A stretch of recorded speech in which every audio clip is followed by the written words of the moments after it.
entre guillemets tout faire pour valoriser cette bonne saison et finir justement dans les 10 premiers? Ou est-ce que quand on est coach, on peut aussi être tenté d'essayer des choses dans l'optique peut-être de la saison prochaine, que ce soit tactiquement, peut-être changer des joueurs de place, essayer peut-être des joueurs qui ont eu moins de temps de jeu, voilà, parce que une belle place dans le top 10, ça serait quand même valorisant quand même pour votre saison, pour vous, pour votre groupe, pour le club même, j'ai envie de dire. Ouais, c'est un peu les deux. L'idée, c'est qu'on a envie aussi de marquer l'histoire du club. On l'a déjà fait aujourd'hui à travers les points, puisqu'on a 45 points, ce qui n'est jamais arrivé pour le club de QRM. Mais on a le double objectif aussi, c'est d'atteindre la barre des 50 points et en même temps de rester, comme vous l'avez dit, dans cette première partie de tableau qui serait une belle récompense, je trouve, pour le groupe. Mais en même temps, on sait que sa bataille est dure. On arrive là pour l'instant à conserver notre 8e place, mais on aimerait continuer à prendre des points. Et parce que derrière ça revient vite, ça revient fort et que nous on essaie aussi d'avancer doucement mais sûrement, on prend des petits points par-ci par-là. On aimerait bien en prendre un petit peu plus et comme je le dis, atteindre la barre des 40 points et les dépasser, ce serait vraiment un bel objectif.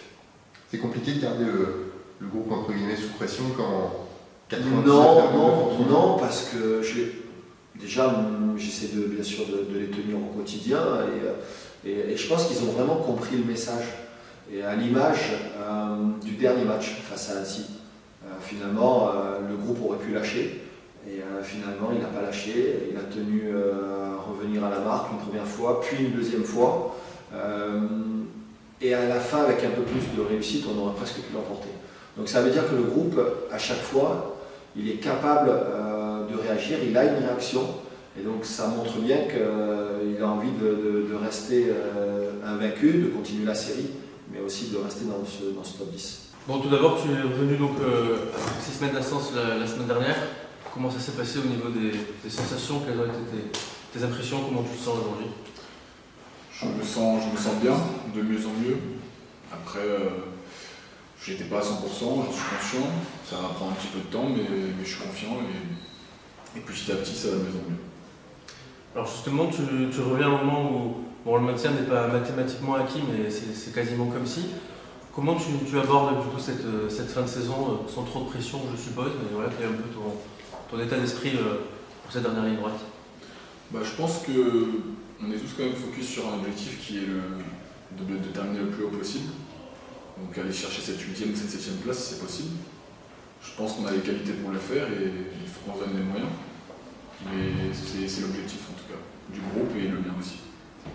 D'accord. Est-ce que perso, tu t'attendais à vivre une saison aussi accomplie, aussi aboutie? Je suis satisfait de ma saison. Après, je sais que j'ai encore beaucoup de choses à apprendre, je sais que je dois encore progresser. Mais je suis confiant et après, est-ce que je suis étonné? Non, parce que c'est le travail. Aujourd'hui, c'est le travail qui me récompense.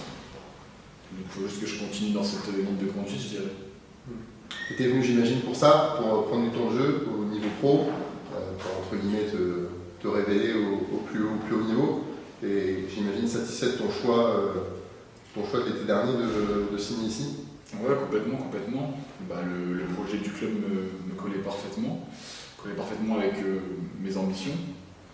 Et je pense que après une réflexion, c'était le bon choix et que je suis très heureux ici, autant dans le foot